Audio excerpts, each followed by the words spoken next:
Hey guys, what's up, and welcome back to another Elder Scrolls Lore. Today we're going to be continuing our timeline of the Aldmeri Dominion. Today we're going to be talking about the second Aldmeri Dominion, its ultimate huge rise to power, and eventually the Great War. So let's get started. In the 98th year of the Fourth Era, there came a period known as the Void Nights, in which the twin moons of Nirn, Masser, and Secunda disappeared from the sky. Now, if you didn't know already, the Khajiit are very reliant on the moons. The moon phases of Masser and Secunda actually determine the form that a Khajiit is born as. Khajiit can come in many different shapes and sizes. They can be large tiger-like creatures, more animal than man-looking. They can also look almost exactly like an elf. So when the moons disappeared and the Khajiit didn't have these moon phases anymore, it caused a lot of chaos in Elsewhere.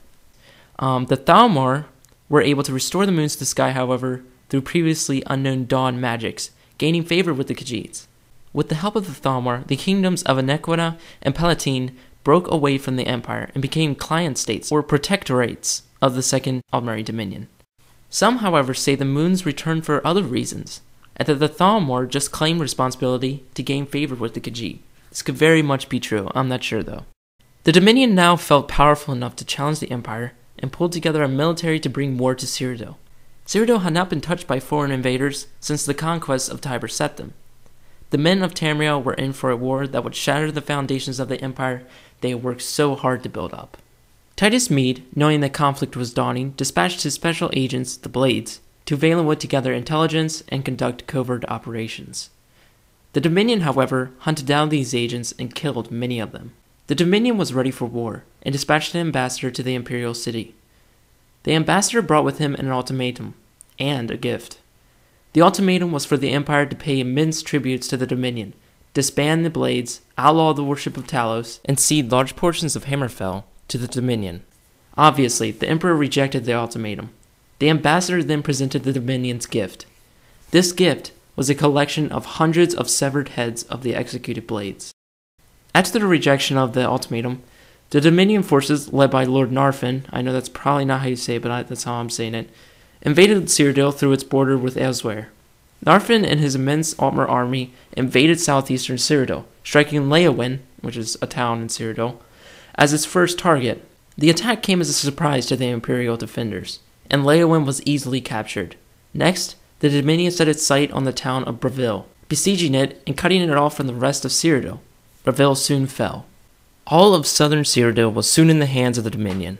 At the same time, Hammerfell was being attacked by an Altmer army led by Lady Arenelia, who was able to march from Valenwood through Cyrodiil to Hammerfell, bypassing Anvil and Kvatch. Arenelia and her forces invaded up the coastline of Hammerfell, with additional forces from Somerset Isles arriving from the sea. The weak Redguard resistances were defeated, forcing the Imperial Legion to retreat across the Alakir Desert in the March of Thirst. Meanwhile, in Cyrodiil, the Aldmeri Dominion had captured the Imperial City.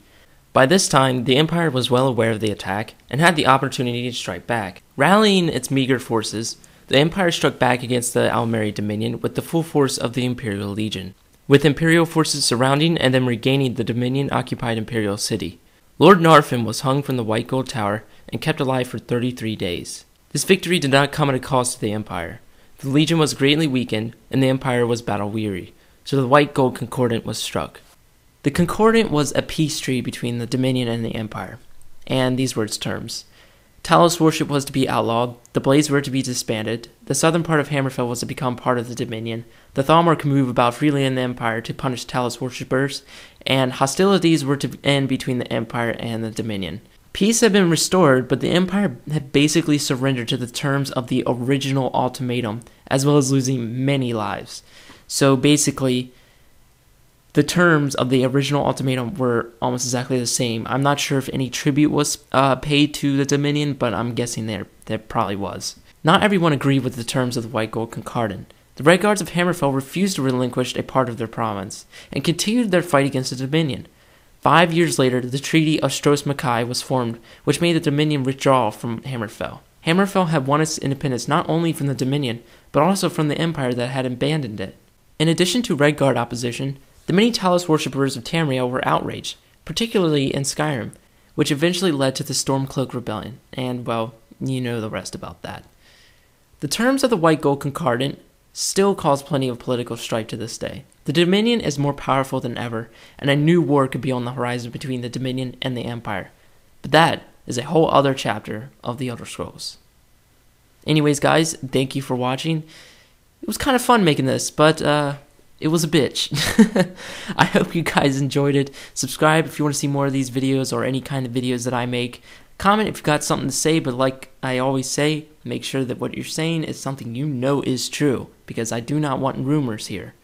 Or at least something that you can back up with evidence. Or if you just want to say something about the episode, that's fine. Like this video if you liked it, and thank you guys for watching, and I will see you next time.